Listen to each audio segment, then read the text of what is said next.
Bonjour à toutes et à tous et bienvenue sur le Pompon, le podcast qui s'intéresse au parcours atypique et inspirant des entrepreneurs de Bordeaux et de sa région. Je suis Théo Robache, formateur à la prise de parole en public et entrepreneur soucieux du bonheur des autres, désireux d'aller à la rencontre de profils épatants pour vous partager leurs histoires. Chefs d'entreprise, artistes sportifs, mes invités créent, suivent leurs rêves et vivent la vie qu'ils ont choisie. Je m'intéresse à leur parcours, leurs échecs, leurs réussites, pour vous transmettre cette envie d'entreprendre et de mener une vie qui vous inspire, dans laquelle vous allez vous éclater.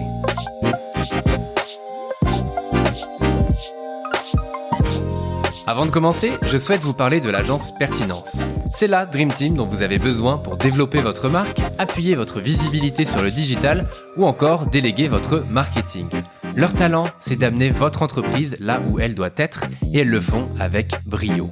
Notre point commun, c'est d'accompagner le développement des entrepreneurs et de le faire avec une énergie débordante.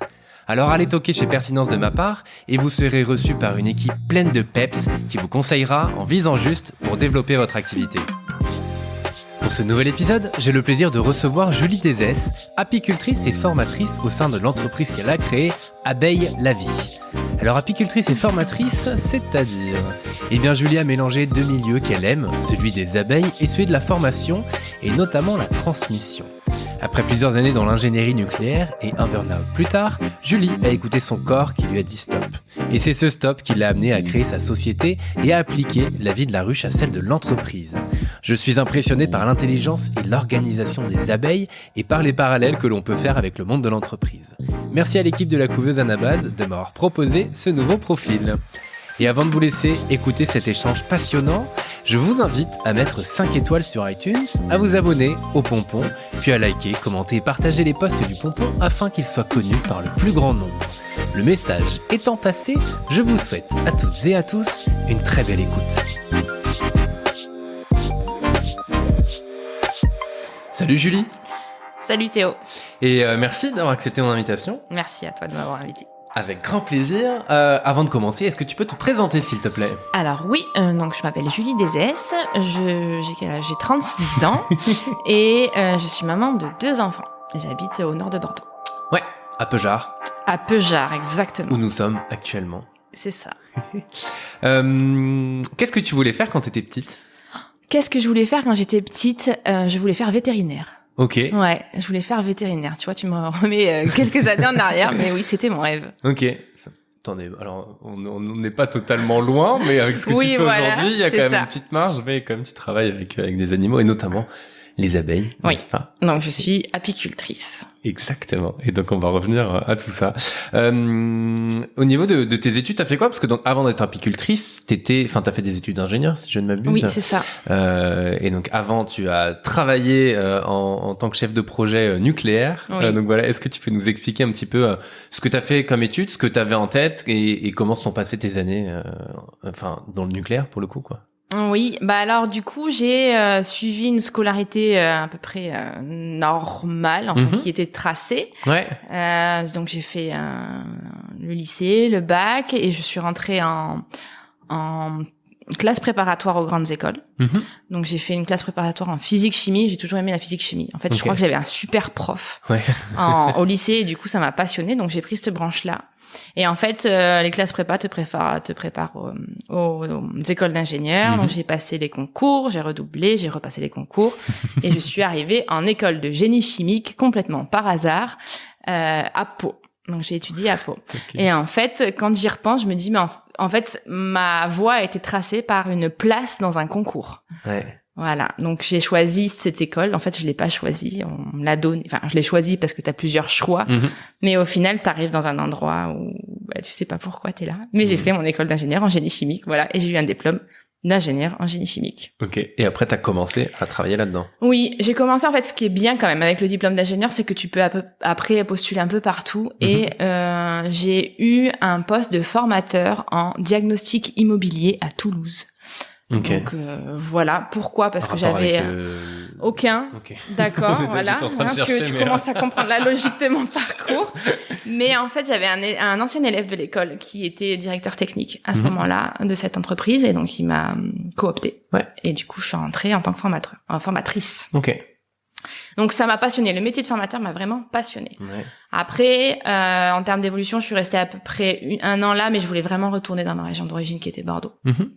Et donc j'ai cherché un travail à Bordeaux et j'ai trouvé un travail de formateur. Du coup, ça a été dans la lignée, mais dans le nucléaire à Bordeaux. Ok. Chez Honnête Technologies. Chez Honnête Technologies, exactement. Et donc là, c'était un poste de formateur France en fait. C'était pas à Bordeaux. Donc j'ai fait à peu près toute la France pour pouvoir former les intervenants en milieu nucléaire, donc en radioprotection, et pour apprendre à peu près comment ça se passe dans une centrale. À peu près. Non, je ris parce que je me dis le changement par rapport à aujourd'hui, mais c'est très bien. Ouais, voilà. En gros, c'était apprendre aux gens à se protéger et à apprendre les règles de sûreté et de sécurité en centrale nucléaire. Ok.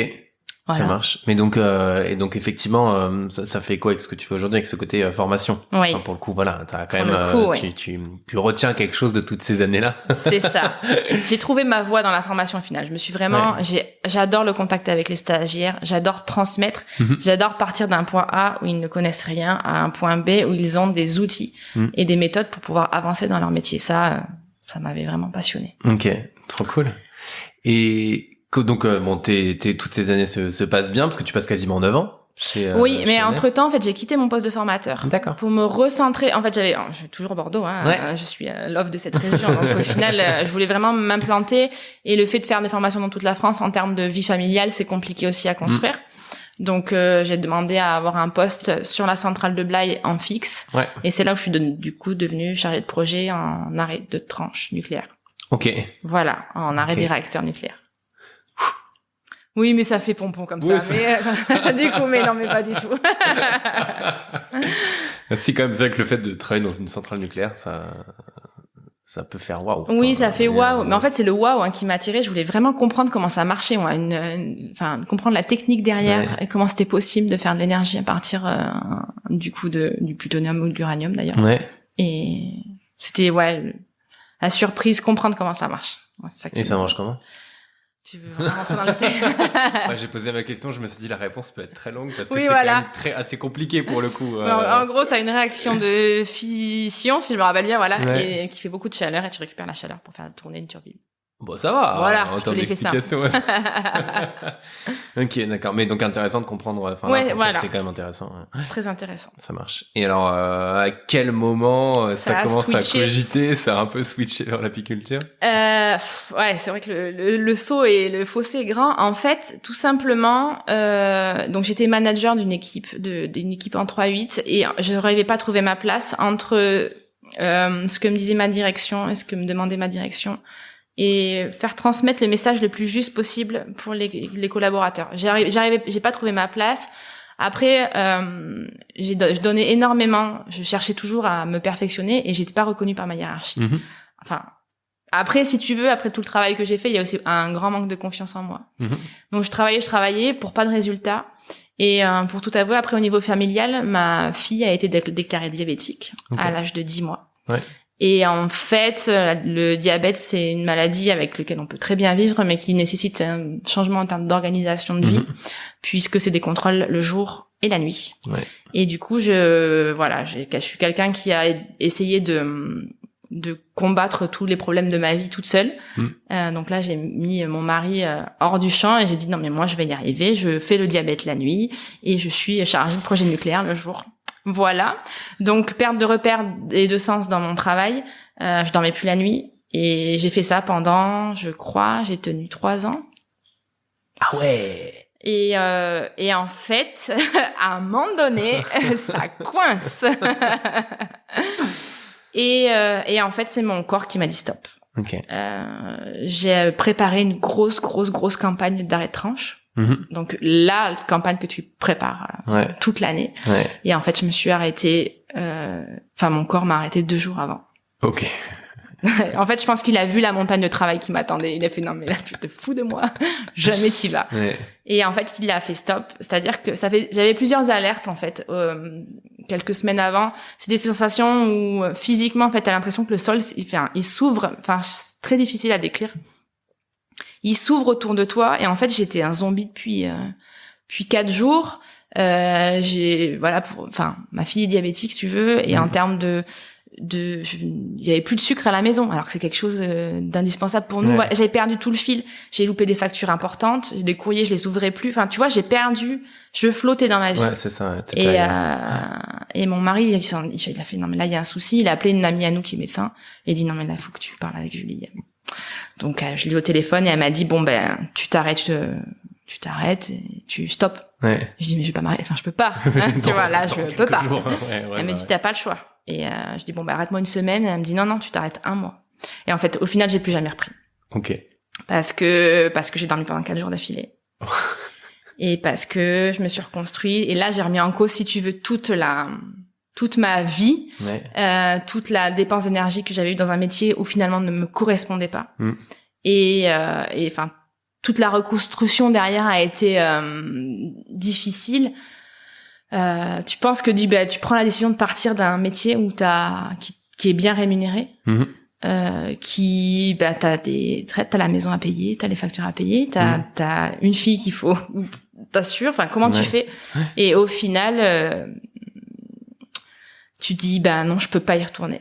Je peux pas. Alors j'ai construit, j'étais venue voir une psy pour qu'elle me dise. Et en fait, je suis repartie un peu à ce travail. Et là-bas, je me suis mis en sanglots. C'est-à-dire toutes les barrières mentales que j'avais mis de femme forte où je tiendrais face à ce monde qui est quand même assez masculin, où vous aurez pas ma peau en fait. Et en fait là j'avais plus de force pour tenir ce rôle là qui n'était pas le mien. Et voilà, je suis partie. Ok, mais donc t'es quand même retournée là-bas sur place? Je suis retournée, mais à chaque fois que j'y retournais, c'était terrible pour moi. J'en ai vomi. Et puis au final là-bas, après, c'est pas de cadeau, hein. Ils m'ont pas fait de cadeau. Et moi, de toute façon, je sais même pas si je voulais de l'aide à ce moment-là. Donc j'ai dit je m'en vais. Okay. Je suis partie. Ouais. Et de toute façon, j'avais pas le choix. Ouais. C'est un moment où ton corps il te dit stop, de toute façon, enfin le cri de ta maison, tout ça, tant pis. Enfin, tu trouveras une solution, on va se débrouiller, mais de toute façon là, t'as pas le choix. Et au final, merci quoi, parce que sans ce gros choc là, alors c'est con d'y arriver, pardon pour le mot, mais c'est quand tu prends du recul, tu dis il faut que j'arrive jusqu'à cette douleur-là physique et mentale pour pouvoir prendre conscience de ce que je ne veux pas. C'est quand même fou. Et ma vie, elle était tracée comme ça, où j'ai pris les choix qui se présentaient sans vraiment chercher le sens profond de ce que je voulais faire de ma vie. Et c'est au final le diabète de ma fille qui a fait que j'ai pris conscience de ça. Ouais. Et donc en fait le corps dans tous les cas quoi en fait. Enfin parce que c'était là le corps et le fonctionnement de ta fille, et après ton corps avec le gros choc que t'as reçu derrière quoi. C'est ça. Qui envoie les messages pour le coup. Ouais. Donc voilà, et ça c'était 2018. OK. Voilà. OK. Et donc j'ai dit là je vais prendre le temps de me poser. Ouais. Et en fait, tu vois, juste avant de quitter la centrale, j'avais fait une formation d'apiculture. OK. Pourquoi? Alors en fait, mon papa a un voisin qui habite à Cestas, et il a un voisin qui est venu un soir de barbecue avec des pots de miel. Je dis tiens, c'est marrant. Et en fait, j'ai pris l'étiquette et j'ai vu l'adresse du lotissement de mes parents sur le pot de miel. J'ai dit, c'est possible. Il me dit j'ai des abeilles dans mon jardin. Arrête. Des abeilles, ok, ouais. Et en fait, il me dit si, en fait, viens. Et il m'a montré ses ruches et comment il faisait son propre miel. Je dis ça c'est fantastique. Moi, je veux faire pareil, tu vois.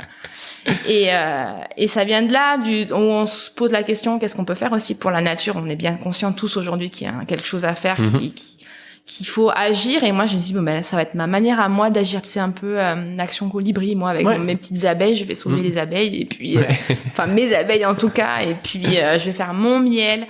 Et à partir de là, tu vois, j'insiste bien sur mon miel parce que j'ai appris la gérance de mon jardin. En étant arrêtée, j'ai remis les mains dans la terre. J'ai fait un potager, j'ai coupé mes fleurs, j'ai tondu ma pelouse et j'ai retourné ma terre et j'ai mis les mains dans la terre, mais véridique. Et en fait, j'avais jamais fait ça de ma vie. Et en fait, là, je trouvais du sens, tu vois. J'ai retrouvé, ça me parlait, je plantais des fleurs et mes abeilles allaient sur les fleurs, tu vois, on est très basique, quand on est sur la reconstruction après un burn-out, on est vraiment... tellement mais c'est vrai, mais c'est ça. Mais tu rigoles, mais je m'étais assise là, dans un jardin, et je regardais. Et en fait, je regardais les oiseaux, mais tu rigoles, mais Et là, tu dis, mais en fait, il y a une vie. C'est-à-dire que t'es pris dans une course quand t'as une carrière et tout ça, où t'enchaînes les jours. Et là, tu te poses, en plus, c'était en plein mai, tu vois, t'es là. Et en fait, t'es là, ouais, mais en fait, la nature a un rythme complètement différent du nôtre. On est à l'opposé du rythme de la nature. Et en fait, tu prends le temps. Et reprendre du temps, c'est reprendre la maîtrise de ton temps à toi et de ta propre vie.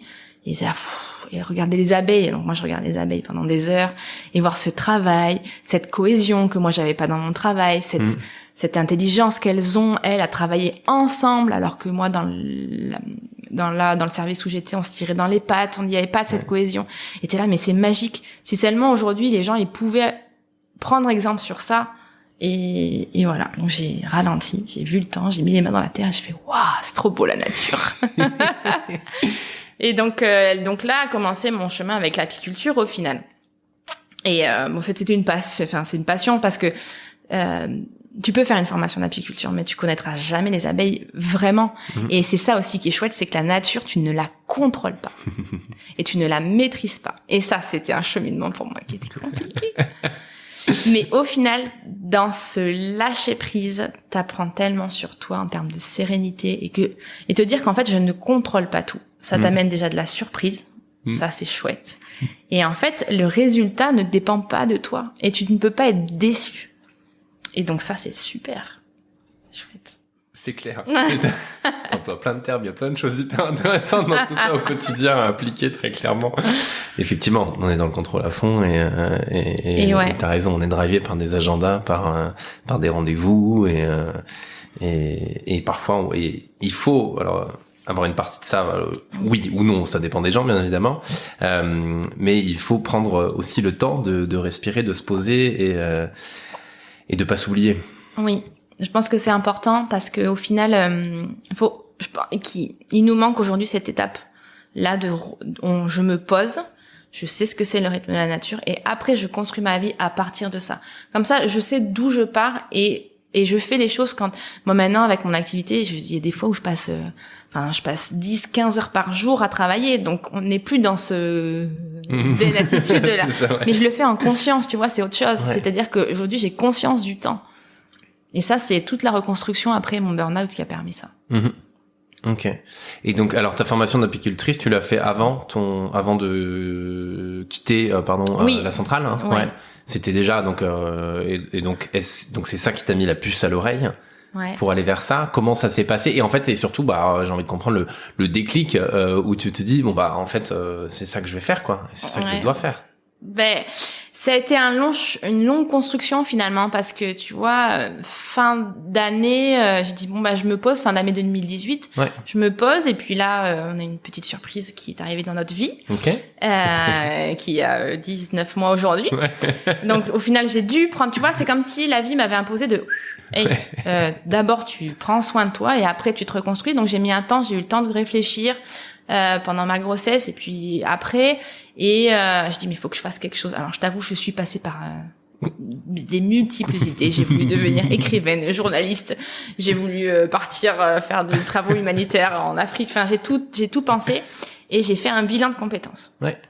Et avec ce bilan de compétences, on est reparti sur mon histoire d'avant et sur cette passion que j'avais vraiment à transmettre et sur cette pédagogie où au final où je suis douée là-dedans vraiment parce que les gens le ressentent et j'ai dit il y a quelque chose à faire entre mon expérience de management que j'ai eue en tant que chef de projet et ma passion de l'apiculture où je vois comment elle travaille collectivement. Et en fait ça a été un mix de ça et il est né le projet qui est là aujourd'hui. Ok. Et donc c'est à partir du bilan de compétences et comment commence l'aventure en fait parce que si vas-y. Non oui le bilan de compétences c'est pareil ça a été long, c'est vraiment un travail je pense qu'il faut faire sur aller chercher, s'enlever toutes ces barrières, qu'est-ce que je dois faire de ma vie, qu'est-ce que je peux faire, qu'est-ce que je veux faire, qu'est-ce que je ne veux plus faire. Et moi très très vite ça a été je ne veux plus être salariée tout simplement parce que je veux garder cette maîtrise du temps. Ouais. Et je décide, moi, j'ai une très forte capacité de travail, donc je peux faire vraiment beaucoup de travail sur un temps donné, mais je vais avoir le choix de le faire quand je veux par rapport au rythme de mes filles, du coup, maintenant. Et voilà, de cette liberté-là.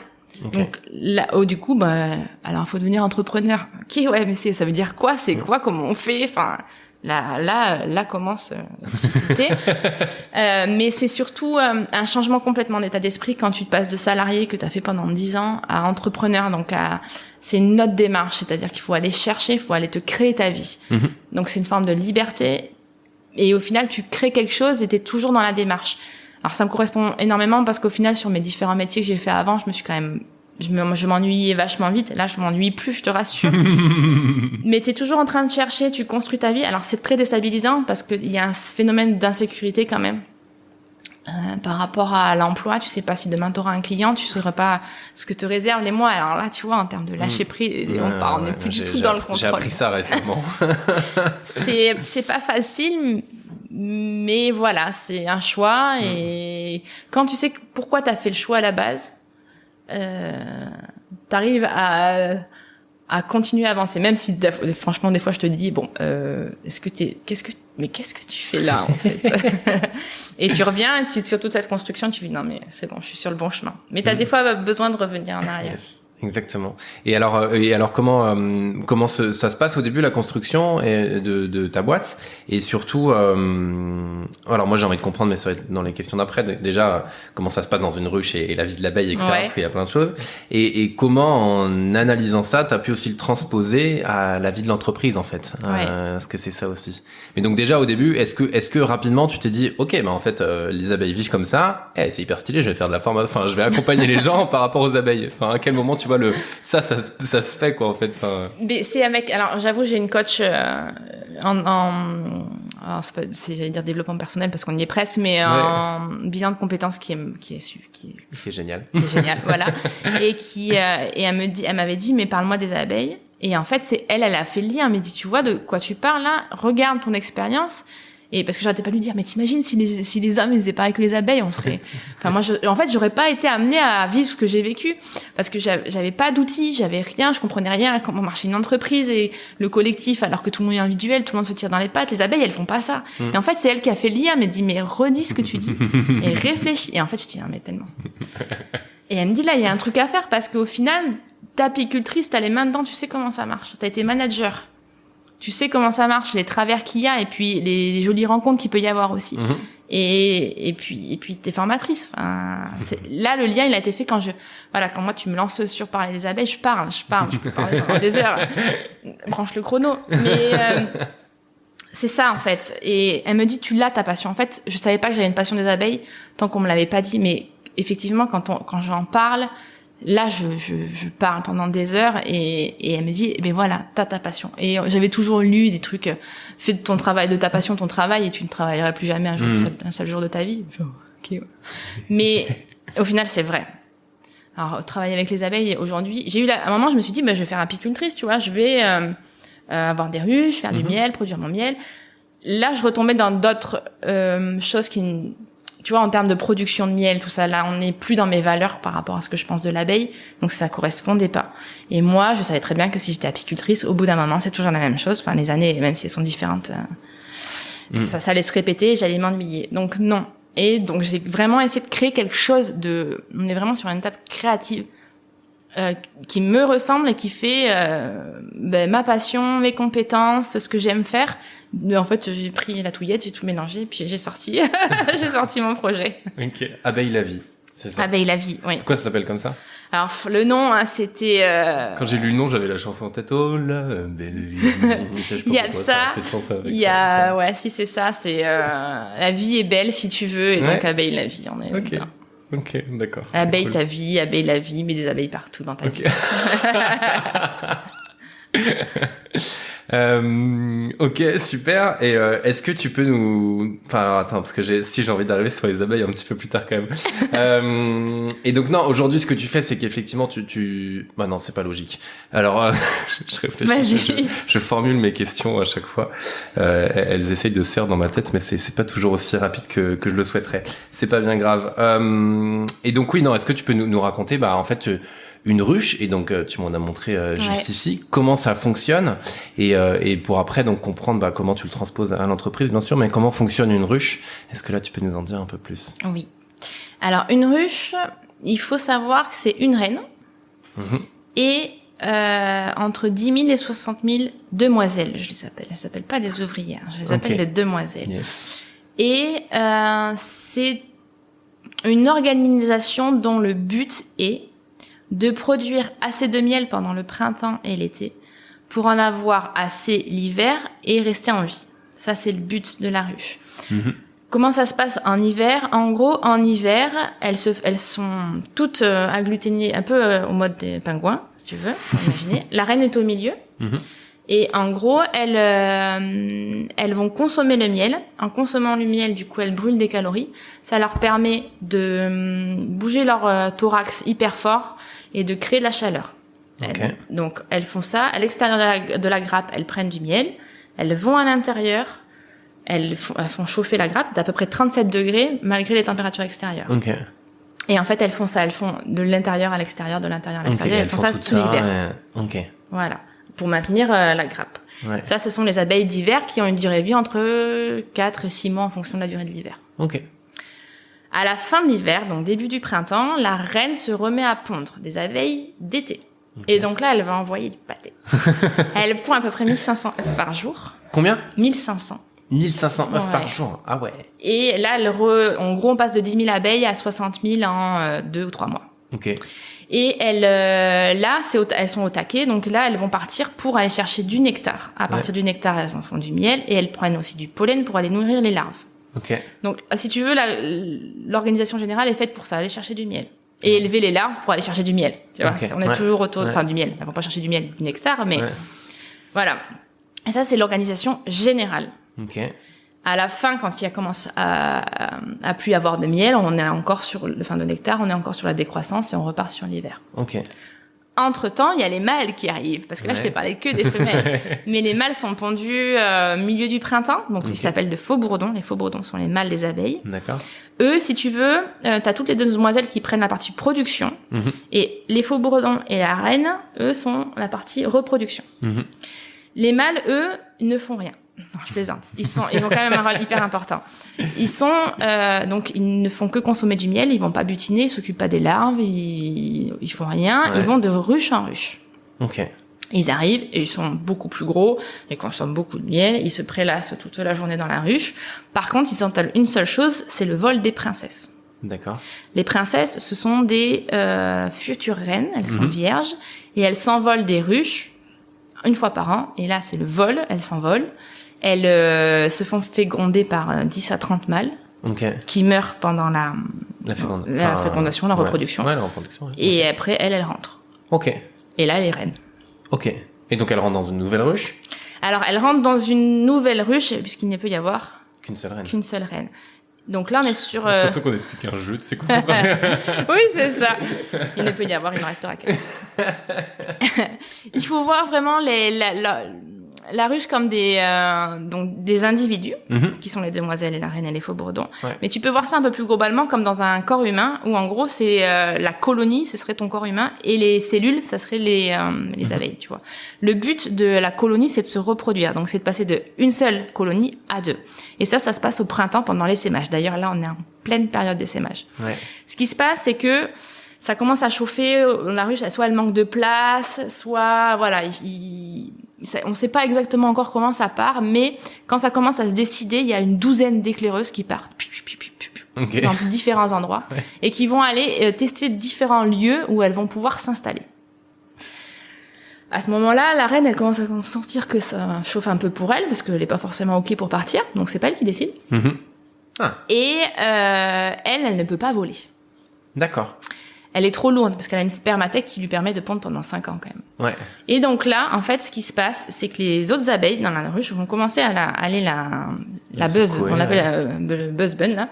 Il la secoue, comme ça elle peut pas rester sur place et elle marche beaucoup plus dans la ruche que d'habitude et elle finit par perdre du poids pour pouvoir s'envoler le jour où il faudra. C'est ouf, je te jure, non mais c'est ouf. C'est incroyable. Et du coup, les éclaireuses elles se disent non mais là c'est bien parce qu'il y a tel critère, là c'est bien parce qu'il y a tel critère. Elles rentrent à la ruche et elles se disent non mais là c'est mieux, non mais je te jure là c'est mieux. Et en gros, elles débattent comme ça pendant des jours et au final, elles font une espèce de vote et elles partent toutes, mais c'est un feu d'artifice toutes dans le même sens au même endroit. Toutes. Avant ça, la reine a pris ses précautions quand même. Elle a pondu des princesses, donc des futures reines. Je viens de t'expliquer. Il y en a 2, 3 généralement. Elle laisse. Et quand la princesse naît, une fois que la reine est partie, elle va aller tuer ses sœurs. Parce qu'il peut y en avoir qu'une. On revient sur Effectivement. sur le jeu. Ouais. Et après, c'est la suite de l'histoire où elle se fait féconder par les faux Bredons. Donc en fait, d'une seule colonie, t'en arrives à une qui est partie on ne sait où, et l'autre qui reste sur place. Ok. Et donc celle qui est partie, et ça se passe tous les ans? Ouais, tous les ans. Ok. Donc tous les ans, comme tu disais, une reine a une durée de vie de 2 à 5 ans. De 2 à 5 ans. Et donc tous les ans, elle va changer de ruche. Ouais. Ok. Change d'habitation tous les ans. Ok. Ça marche. Ça, c'est dans le processus naturel. Oui, d'accord. Ok, mais et tu me disais alors tout à l'heure, c'est que dans une ruche, les abeilles, en fonction de leur durée de vie, plus jeune, plus vieille, elles ont des rôles, quoi. Enfin, t'en as déjà, t'as déjà parlé de quelques-uns. Mais est-ce que tu peux nous expliquer un peu les rôles en fonction de l'âge, en fait? Oui. En fait, elles commencent, elles naissent, elles vont être nourrices. Donc là, elles vont s'occuper de la maternité, c'est là où il y a le couvain. Donc elles s'occupent, elles bichonnent les larves quand elles sortent de leurs alvéoles, et elles nourrissent les larves, donc avec le pollen dont on a parlé. Ensuite elles seront magasinières. Donc c'est-à-dire qu'elles vont réceptionner toute le nectar et le pollen des butineuses pour le stocker. Ensuite, elles sont cirières. Donc elles vont construire des rayons de ruche pour pouvoir stocker le miel, enfin le nectar qui arrive en plus. Elles vont s'occuper aussi du miel, elles vont l'operculer quand il aura le taux d'humidité nécessaire. Elles s'occupent de tout ça. En fait, elles gèrent les stocks aussi. Enfin, les cirières, elles construisent l'entrepôt que les magasinières vont gérer ensuite. Okay. Elles sont gardiennes. Donc là, alors tu peux devenir gardienne ou pas. Après, ça dépend de ton choix. Il n'y en a pas autant que d'abeilles. Mais elles ont généralement, on a 2 à l'entrée de la ruche qui ziotent toutes les entrées. Donc elles, quand il y en a une abeille qui arrive, elles vont toucher les pattes, savoir si du coup elles sont de la colonie, elles laissent entrer ou pas. Ok. Et si jamais elle laisse pas entrer, elle la tue? Elle la tue si elle force trop l'entrée, elle finira par la tuer. Ouais. L'autre naturellement normalement s'en va. Oui. Voilà. Ah oui, ça m'arrive, hein. Moi, j'ai 2 ruches à côté, elles se trompent, tu sais. Oh, okay, pardon, excusez-moi, je me suis égarée. Ok, d'accord. Et elles finissent butineuses, donc c'est le dernier métier de l'abeille. Elle finit sa vie en butinant parce qu'elle prend énormément de risques. Du moment que tu sors de la ruche, en fait, tu prends des risques de te choper par un oiseau, une voiture, un frelon, tout ce que tu veux. Et donc elles finissent leur rôle en tant que butineuse, donc elles vont butiner sur des fleurs et elles reviennent et elles meurent en faisant ça. Ok. Et c'est quoi, quel est le pourcentage d'essais, j'ai envie de dire, en vol? Je ne connais pas le pourcentage de décès en vol, je ne sais pas. Non, mais est-ce que la moitié qui part, par exemple, ne revient pas parce que elle meurt mangée, écrasée, enfin ce que tu veux? Je sais pas faire la différence entre celle qui meurt de fatigue et celle qui... Ouais. Enfin, c'est dur de dire qu'elle meurt de fatigue, mais en plus, c'est ça. Oui, mais c'est vrai, parce que c'est du travail tout le long. Elle bosse. Ok. Et la durée de vie d'une abeille est aussi de 2 à 5 ans? Non, en fait, t'as les abeilles d'hiver dont on a parlé qui est entre 4 et 6 mois, et les abeilles d'été, de printemps, elles sont entre 4 et 6 semaines. Ah ouais, rapide. 6 semaines pour les plus longues, ouais. Ah oui, c'est... Ah ouais, c'est la durée de vie de l'abeille quand même. Ouais. Mais t'as la reine qui pond sans cesse, donc t'en as sans cesse, et du coup, c'est pour ça que t'as une colonie qui est constante, quoi. C'est incroyable. Enfin, c'est fascinant. C'est fascinant. Ouais. J'ai pas d'autres mots. Je crois que le mot fascinant. C'est hyper bien organisé pour le coup, et comme tu disais, elles restent tout le temps dans la ruche, et une fois qu'elles sont un peu plus vieilles, allez, on part. Je vais dire à la guerre, c'est pas ça, mais. Ouais, non, c'est pas ça. Elle part à nourrir. Elle part à nourrir, mais prendre des risques, quoi. C'est ça. Ok. C'est ouf. Super. Et le miel met combien de temps à se constituer? À partir de quand est-ce qu'on peut récolter du miel, entre guillemets? Du coup, ça dépend des saisons, des mielés. Alors les mielés, c'est ce qu'on a par exemple là, on va arriver en avril sur la mielée d'acacia. Ouais. Donc là, elles sont au taquet, donc ça va durer le temps de la mielée, elles vont partir. Et si par exemple il pleut, elles ne sortent pas. Okay. Du coup, tu peux avoir une production de miel, une hausse remplie en 3-4 semaines entières. Donc une hausse, c'est à peu près 60 pots de miel. Okay. Ou pas du tout. Et en fait, ce qui est marrant, c'est qu'entre deux ruches qui sont exactement au même endroit, tu vas avoir un rendement, j'aime pas ce terme, mais c'est pour illustrer, complètement différent. C'est-à-dire que moi, j'ai une de mes ruches, et l'année dernière, elle m'a décidé de ne pas faire de miel. Non, je n'en ferai pas. Ok. Donc, elles sont pas montées dans les os. On met des os au-dessus du corps de la ruche, pour qu'elles en fassent. Et non. Okay. Donc ça dépend, ça peut te mettre 3 semaines. Ça et peut tu sais pas pourquoi. Enfin, pour le coup, et tu sais pas pourquoi. Il y a vraiment un caractère. Chaque colonie a vraiment son caractère. Ok. Qui dépend de la reine finalement, puisque c'est la gardienne génétique. Mais chaque reine a son caractère, chaque colonie a son caractère. Ok.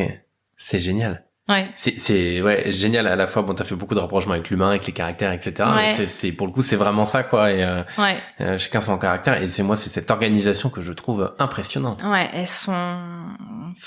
Tout est millimétré. Tout est bien pensé. Oui, parce que même quand on voit la taille des ruches et quand on se dit en été t'en as 60 000, faut être bien organisé pour pouvoir caler tout le monde, quoi. C'est ça. Et tant qu'elles auront de la place au-dessus sur les os, elles peuvent te produire 1, 2, 3, 4 os. Okay. Elles sont vraiment, c'est produire.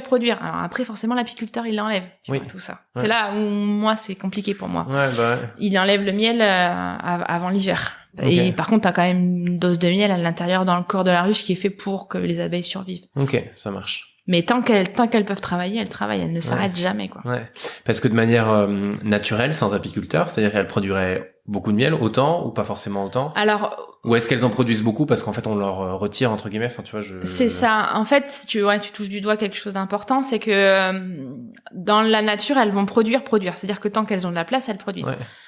Par contre, il y a des contraintes de place, il y a des contraintes d'orientation, il y a des contraintes de miel qu'elles ont pas.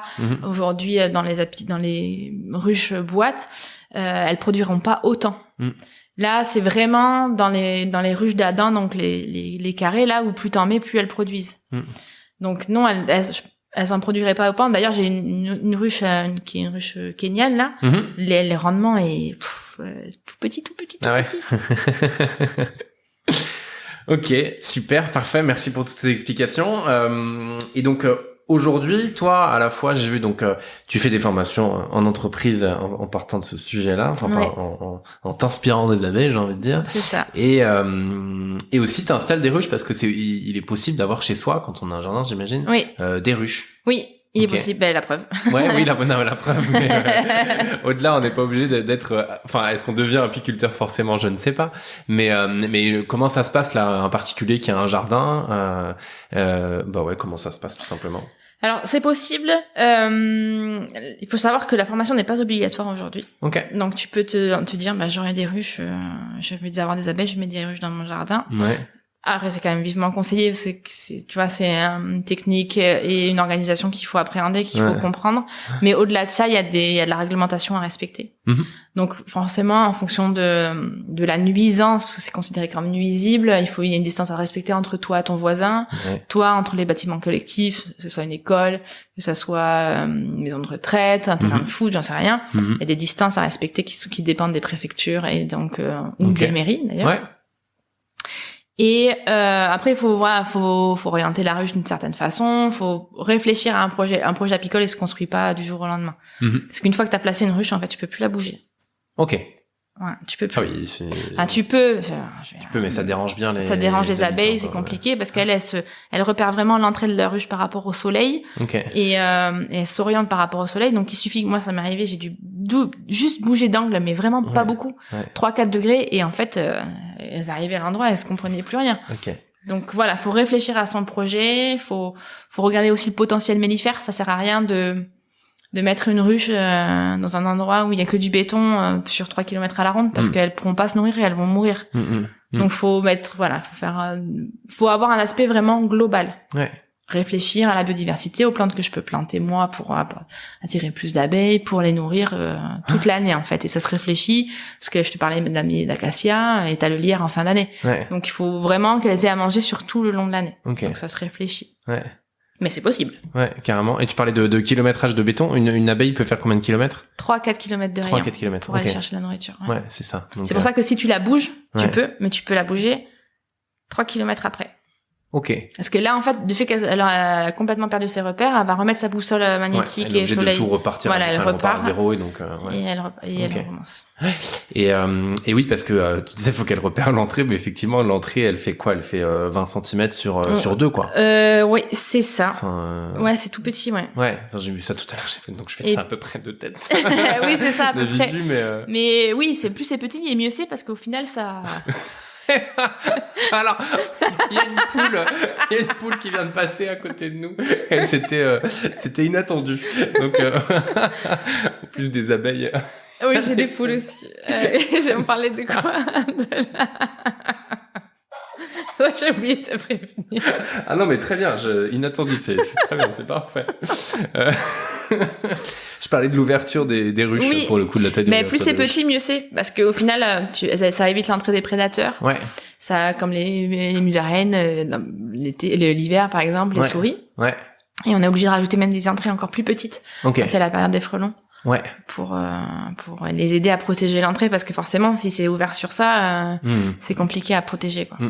Oui, j'avais vu alors un partage, je crois, et où un frelon asiatique qui rentrait dans une ruche, et en fait elle se mettait tout autour de lui pour augmenter la chaleur de son corps et le tuer. C'est ça. Alors en fait, ça aujourd'hui, je vois exactement la vidéo dont tu parles. Ouais. C'est un frelon asiatique, et ce sont des abeilles asiatiques qui ont, si tu veux, elles ont progressé et elles se sont adaptées aux frelons. Aujourd'hui, nos abeilles ici ne savent pas faire ça, malheureusement. Ok, d'accord. Ouais. Ok, très bien. Et tu me disais aussi tout à l'heure que l'année dernière, tu avais perdu une ruche, pour le coup. Enfin, une colonie, pardon. Oui, une colonie. Parce que la ruche est là. n'a pas bougé. Et tu as perdu une colonie à cause des pesticides. Oui, en fait, c'était un mois de mai. On était en plein sur l'épandage des vignes. J'ai quelques vignes autour de chez moi. Et c'était pendant le confinement, et je savais qu'on faisait des pendages, parce qu'en fait je partais courir autour de chez moi, et je sentais cette odeur là, je sais pas que c'est du sulfate ou quoi, j'en sais rien. Et en fait j'ai vu mes abeilles, donc des autres ruches allaient très bien, puis elles sont rentrées, et en fait elles arrivaient sur la planche d'envol, et comme si elles faisaient des roulés boulets en arrivant. Je disais, mais qu'est-ce qu'elles ont? Et elles étaient toutes au ralenti, mais j'ai dit, c'est bizarre. Alors je voulais pas ouvrir pour pas les déranger. Et puis une, deux, puis je les voyais tomber en bas, tu vois, de la ruche. Elles tombaient, elles se laissaient tomber. Je disais, mais qu'est-ce qui se passe? Et au final, j'ai ouvert quelques jours après, j'avais un lit d'abeilles mortes au fond. Il y avait encore la reine qui était en fond de ruche. Alors quand t'es en fond de ruche, c'est pas bon. Très bon signe, ouais. Et en fait après elles sont toutes mortes. Donc toutes mes abeilles au fond, t'imagines. Moi, il n'y en avait pas 60 000 parce que c'était un petit essaim, mais je devais avoir bien 20 000 abeilles en fond de ruche à enlever à la pelle. Et là, tu vois vraiment que elles sont shootées, en fait, parce qu'elles sont comme, il y a vraiment une perte de repères. Elles arrivent plus à voler. Elles tourbillonnent devant la ruche sans trop savoir où elle est. Elles sont complètement perdues. Ok. Ouais. Et donc, le rôle d'une abeille. Enfin, c'est important aussi parce qu'on l'a pas encore mentionné, parce parce qu'en fait, pour le coup, on en parle beaucoup, et il y a des ruches, l'abeille est importante, voilà, tout ça, mais pourquoi, pour le coup, on l'a pas encore abordé? Alors c'est très important, et tu fais bien de poser la question, parce que je vais parler aussi des abeilles sauvages. Aujourd'hui, il y a les abeilles mellifères, celles dont on a parlé depuis le début, qui sont la star un peu parce qu'elles produisent du miel, et comme elles produisent des choses qu'on va pouvoir manger, on consomme, on est content. Voilà, donc alors c'est bien parce qu'on en parle, mais il y a toute la biodiversité autour, avec tous les autres insectes pollinisateurs, qui est tout aussi importante et qu'on oublie. Et il y a tout ça à mettre en place. Et c'est important tout simplement parce que c'est là où elles sont magiques aussi, c'est qu'elles ont inventé le concept de développement durable. C'est-à-dire qu'elles vont produire une nourriture en s'assurant de la reproduction de leur nourriture. Quand elles reprennent du pollen ou du nectar à une fleur, elles vont de fleur en fleur, et c'est comme ça qu'elles pollinisent les fleurs entre elles et leur permet de faire des fruits, puis pour après pouvoir recommencer leur vie. Donc elles s'assurent en leur prélevant quelque chose, de leur donner quelque chose qui est utile pour leur survie. C'est magnifique. Et c'est ça où c'est important pour la pollinisation, pour les fruits, pour toutes les fleurs, parce que on voit des fleurs, mais quand on voit plus t'as des fleurs, plus tu vas avoir d'insectes, plus t'as d'insectes, plus t'as d'oiseaux, enfin voilà, après tu vois, c'est ça tout le concept de la biodiversité, et c'est là où c'est super important de pouvoir préserver des endroits, de la forêt, pour qu'il y ait ça grouille, les insectes, même les vers de terre, tout ça, c'est super important pour vivre, en fait. On est sur cette question-là, vraiment. C'est la vie, quoi. Ouais, c'est clair. Et donc, ça coûte combien d'avoir une ruche? Alors, ça peut absolument rien te coûter. Parce que tu peux construire ta ruche, c'est du bois, tu prends les dimensions sur internet et tu te fais ta propre ruche. Et tu peux aller cueillir un essaim d'abeilles. Donc là, quand je t'ai parlé des sémages, en fait, elles partent à un endroit, elles se mettent par exemple dans un arbre que tu peux aller récupérer après l'essaim pour le mettre dans ta ruche. Oui, enfin, tu vas pas le récupérer avec des gants de jardinage. Non.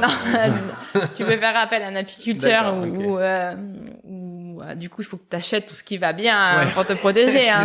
Il y en a qui le font à main nue. Il y en a qui le font à main nue parce qu'il faut savoir que comme elles sont parties pour faire une autre ruche, elles sont gorgées de miel avant pour pouvoir construire la ruche. Elles sont plus lourdes, donc plus douces. Après, faut... Oui, tout est relatif. Tu peux le tenter. Moi, je le tente pas. Mais il y en a qui le font. Donc, et après, pour le coût, tu peux compter entre l'équipement, la ruche, tous les accessoires, l'enfumoir, les lève-cadres, enfin tous les outils d'apiculteur, faut compter un billet à peu près de 350 €. Et ensuite, tu peux cueillir un essaim, c'est gratuit. Tu peux acheter un essaim aussi sur cadre, dans un apiculteur. Et là, tu peux compter à peu près 180-200 € l'essaim sur cadre. Voilà. Ça marche. Et donc toi, avec Abeille la Vie, est-ce que tu peux, si on fait appel à toi, est-ce qu'on peut, en gros, t'acheter une ruche? Enfin, je sais pas comment ça se passe, mais là, je veux vraiment, le but de la partie pour les particuliers, c'est vraiment il y en a plein qui veulent se lancer et qui osent pas parce qu'ils savent pas par où commencer. Et moi, c'est vraiment ça que je veux simplifier, c'est cet accès à l'apiculture pour leur donner quel matériel en fonction de leur terrain, leur dire où placer la ruche pour la réglementation, leurs contraintes de vie aussi. Faut pas la placer n'importe où. Voilà, j'accompagne vraiment sur leurs premières questions et je les aide dans les premiers mois de démarche en fait pour qu'ils puissent se lancer sereinement. Super. Et du coup, je les forme aussi. Ouais, carrément. Donc donc c'est possible de faire son propre miel. C'est accessible. C'est possible. Ouais, c'est clair. Top. Et pour les entreprises? Comment parce que donc on vient parler rapidement de l'offre particulière, mais donc tu as une offre aussi entreprise avec ce que tu as créé. Est-ce que tu peux nous en parler? Alors ça c'est vraiment mon bébé. Du coup, si tu veux, j'ai pris ce qui m'a vraiment intéressé dans la vie de l'abeille, c'est déjà leur intelligence collaborative. Comment elles font pour s'adapter en fonction tout le temps à leur environnement. Et comment elles vivent avec l'environnement. En fait, c'est comme dans une entreprise qui produit un produit, elles produisent du miel et tout au long de l'année, elles vont faire plein d'étapes pour produire ce miel. Donc on est un peu en gestion de projet, si tu veux, là-dessus. Donc il y a cette partie de gestion de projet et surtout ce qui m'a intéressé, c'est aussi l'essaimage. Je t'en ai parlé tout à l'heure, en fait, il y a une douzaine d'éclaireuses qui partent et qui reviennent, qui sont pas d'accord entre elles en fonction de plein de critères et qui arrivent. Et au début, je ne savais pas par quel miracle elles y arrivaient. Elles se mettent toutes d'accord. C'est-à-dire qu'elles partent toutes dans la même direction au moment où et moi, j'ai voulu vraiment comprendre comment elles faisaient ça et comment on pouvait aujourd'hui donner des clés dans les entreprises pour pouvoir prendre des décisions et que tout le monde puisse donner leur avis, puisse avoir un débat d'idées, donner les clés de communication pour arriver à un tel résultat. Et j'ai compris une chose en étudiant tout ça, c'est que on a peur du conflit, ça, on l'a tous, mais c'est que en fait c'est parce que on mélange le conflit entre les gens avec le conflit d'idées. Et l'idée c'est vraiment de faire la différence. Tu peux être pas d'accord avec quelqu'un et tu es pas d'accord et tu vas t'engueuler sur une idée, mais parce que c'est ce qui se passe littéralement dans la ruche. Mais par contre, c'est pas parce que la personne a une mauvaise idée selon toi que c'est une mauvaise personne. Et tu vois, c'est décrocher ça. Et comprendre comment elles font, quelle est leur étape de prise de décision pour pouvoir permettre cet espace de débat. Et ensuite, prendre toutes la même décision à un moment hyper clé. Et du coup, j'ai tout décodé. Donc, je me suis basée sur les travaux d'un biologiste qui a vraiment étudié ce phénomène-là. J'en ai fait un truc un peu plus ludique. J'ai créé un jeu qui te met dans la situation de l'essaimage. Donc la première partie du jeu, si tu veux, c'est moi je vous explique un peu ce que je viens de t'expliquer. On parle un peu des abeilles, comment ça fonctionne. Je t'en dis pas trop. Je te mets là maintenant dans tant de temps vous allez devoir essaimer. Et les gens, vous avez tel endroit avec tel critère. et vous avez une stratégie complètement libre. Je vous laisse faire. Donc là, déjà, c'est marrant parce que t'as la cohésion qui vient, c'est super. Et puis, t'as les différents types de communicants qui arrivent, comment ils débattent, comment ils font. Et à chaque fois qu'ils doivent se déplacer dans un endroit, en fait, ils consomment du miel. Donc, ils ont aussi un nombre de déplacements limité. Et la deuxième partie, on débrief. Donc, ils voient comment ils ont redescendu. La deuxième partie, c'est la même chose, mais par contre, je te donne la stratégie des abeilles. Et là, en fait, bon, je te donne pas tout, je utilisais un peu, mais au final, ils ont mis 3 fois moins de temps à prendre la décision. Et à chaque fois, ils ont pris la meilleure décision. Je me suis basée sur, du coup, les travaux de ce biologiste-là. Et alors, dans la première cas, généralement, ils prennent la bonne décision, mais il y a des tensions qui arrivent. Et dans la deuxième, il n'y a plus aucune tension et ils prennent la bonne décision. Du coup, voilà, c'est ça. C'est vraiment faire toucher du doigt que on a le droit de pas être d'accord, mais il y a des façons de communiquer et des étapes et une méthode pour prendre une décision qui peut arriver à faire que les choses se passent bien, tu vois. Et c'est vraiment impulser cette intelligence collective qu'il y a au sein de la ruche. Parce qu'aujourd'hui, je pense que l'intelligence collective, elle est nécessaire et elle est brillante, en fait. Chaque individu est magique, même s'il est différent de toi. Et c'est ça qu'il faut impulser dans l'entreprise aujourd'hui pour pouvoir avancer ensemble. Et du coup, ça remet aussi en question la position du manager. Qui a une position la reine aujourd'hui, elle a un leadership par la cohésion. Et elle n'intervient jamais. C'est magique. C'est pas mal, ça. Ouais, ça, tu vois. Adapter à l'entreprise, c'est intéressant. Ouais, c'est cette idée-là que je développe maintenant. Ok. Très cool. Ouais. Et pour le coup, on n'en a pas encore parlé, mais donc tu fais partie de la couveuse à la base, n'est-ce pas? Grâce à qui on se connaît. Oui, c'est vrai. Est-ce que, pour le coup, est-ce que tu peux nous en parler? Pourquoi tu as voulu te faire accompagner? Comment ça s'est passé là aussi? Alors, j'ai voulu me faire accompagner parce que... tout simplement, vu mon parcours, je savais pas du tout comment m'y prendre. Je savais pas par où commencer. Alors, j'ai mis aidez-moi, s'il vous plaît, à monter mon entreprise. J'ai vu ce concept de couveuse anabase sur Bordeaux. Et du coup, pour moi, ça me correspond. J'ai vraiment besoin d'être accompagnée. J'ai vraiment besoin d'être aidée. Et c'est ce qu'offre aujourd'hui la couveuse anabase, c'est-à-dire que le mot couveuse, il est vraiment hyper bien choisi parce qu'on est couvé, on est coucouné, on est dorloté. À chaque étape de la création de l'entreprise, on teste des offres, on voit ce qui marche pas. On est aidé, on est formé, on a plein de cours de marketing, on a des cours en compta, on a des cours en juridique, surtout les devis, la facturation, tout ça, c'est des trucs quand t'es salarié, tu te dis non, c'est pas possible. Et ça te donne la chance de tester pendant 2 ans, voire plus, ton entreprise, de pouvoir garder ton pôle emploi. Donc, tu vois, c'est comme si tu sautais dans le vide, mais avec un parachute, au final. Et c'est quand même beaucoup plus plaisant que, tu vois, rien que quand tu déclarais, je sais pas, en auto-entrepreneur et que tu vois le dossier pour le faire, t'es là, alors, je coche quelle case, à quel endroit? Non, voilà. Moi, je voulais faire les choses correctement et doucement pour pas me brûler les ailes trop tôt. Et c'est ce qu'offre cette couveuse, c'est vraiment en douceur. Et on est accompagné de tous les covés aussi. T'as un réseau qui se développe au final. C'est ça que c'est hyper important. C'est comme dans la ruche. Pour ne pas tout ramener à la ruche, mais quand mais même non, et puis tu vois des gens, tu vois qu'au final les difficultés que toi tu rencontres c'est les mêmes partout et tu te sens beaucoup moins seul et t'avances. Et quand on est auto-entrepreneur ou micro-entrepreneur, du coup tu vois je fais toujours pas la différence. T'es seul en fait, des fois t'es comme chez moi, t'es toute seule chez toi parce que tu te lances juste et voilà. Et là, t'as vraiment, c'est comme des collègues de travail, même si tu travailles pas pour la même entreprise. Ouais. Ok. Donc, et donc ça fait combien de temps que t'es accompagné par octobre 2020. Ok, ça marche. Et c'est un accompagnement qui dure 2 ans. Je pense, ne pas me tromper en disant que tu peux prolonger à 3 ans. Je crois que tu peux aller jusqu'à 3 ans, effectivement. Ok, bon, très cool. Mais donc, je les remercie pour le coup de nous avoir mis en relation. Oui, merci à vous. Donc, tu vois, elles sont super. Exactement. Ok, génial. Est-ce que t'as d'autres choses à nous... On arrive tranquillement vers la fin de cet échange. Est-ce que t'as d'autres choses à nous dire sur la ruche? Parce que je me dis, il y a tellement de choses à savoir. Est-ce qu'on en a quand même bien... on a bien parlé de la ruche. Mais oui, je voudrais dire une dernière chose, que les gens peuvent à leur échelle faire quelque chose pour sauver les abeilles, qu'elles soient sauvages ou domestiques. Juste quelques astuces, on peut planter des plantes mellifères dans son jardin. Okay. On peut ne pas tondre un bout de sa pelouse, juste un petit bout. Alors, je sais que c'est compliqué, hein, moi je me bats avec mon mari pour pas tondre la pelouse, mais juste réserver juste un endroit où on laisse faire la biodiversité, ça peut être bien. Okay. On peut mettre un point d'eau aussi, parce qu'elles ont besoin de beaucoup d'eau pour tirer les cires. Ok. Et on peut consommer aussi bio et local. T'es pas obligé de le dire en chuchotant. On peut consommer, on doit consommer bio et local.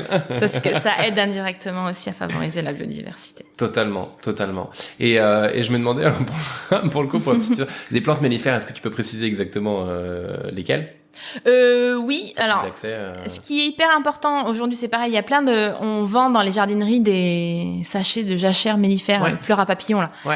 Alors, c'est pareil, en termes de biodiversité, on n'y est pas non plus. Parce que c'est surtout, alors, c'est des superbes fleurs, machin, mais ce sont des fleurs exotiques qui sont pas adaptées à notre climat. Okay. Et donc, alors, si je peux faire, un label, il faut penser à acheter des semences végétales locales. Okay. Alors, surtout sur la Nouvelle-Aquitaine, c'est des semences qui ont été faites par des chercheurs de l'INRA, enfin en collaboration avec les chercheurs de l'INRA, qui sont adaptés du coup au sol ici en Aquitaine et aussi au climat de la Nouvelle-Aquitaine. Donc en fait, tu recrées la vraie biodiversité locale. Ok, ça marche. Et très bien. Et par exemple, pour des gens comme moi qui ont la chance d'avoir un petit balcon, mais donc j'ai pas de jardin, est-ce que c'est un intérêt sur un balcon de mettre quelque chose pour Bien sûr. On est d'accord. Et donc qu'est-ce que je peux mettre ? Bah pareil, tu peux mettre une petite jardinière avec de la semence végétale. Tu vas avoir des coquelicots, tu vas avoir des carottes sauvages, tu vas avoir des pâquerettes, du pissenlit. Ok. Mais cool. Voilà. Ouais. Et les lavandes ?